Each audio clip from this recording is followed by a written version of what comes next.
మిత్రులారా, ఒక కేసులోని విషయం ఏంటి అంటే, భార్య పేరు మీద ఆస్తి వాళ్ళ తల్లిదండ్రుల వద్ద నుంచి ఆమెకు వచ్చింది. అయితే భర్త ఏం చేస్తున్నాడంటే, ఈ ఆస్తి అమ్ముతానని చెప్పి భార్య తరపున ఇతనే ఎలాంటి ఏజీపీలు తీసుకోకుండా మరొక వ్యక్తికి అగ్రిమెంట్ ఆఫ్ సేల్ చేసి వాళ్ళ దగ్గర నుంచి అడ్వాన్స్ తీసుకున్నాడు. ఆ తర్వాత రిజిస్ట్రేషన్ చేయమని పిలిస్తే మా భార్య రావటం లేదు, మా భార్యకి ఇష్టం లేదు, మా భార్య అమ్మనంటుంది, ఇలా అడ్వాన్స్ తీసుకున్న తర్వాత మాట మార్చినాడు.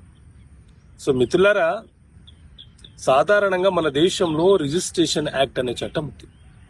ఈ రిజిస్ట్రేషన్ యాక్ట్ చట్టం ప్రకారంగా ఎవరైతే భూమికి హక్కుదారులు ఉంటారో వాళ్ళు మాత్రమే ఆ భూమి మీద అమ్మకాలు కొనుగోలు చేయడానికి గిఫ్ట్ డీడ్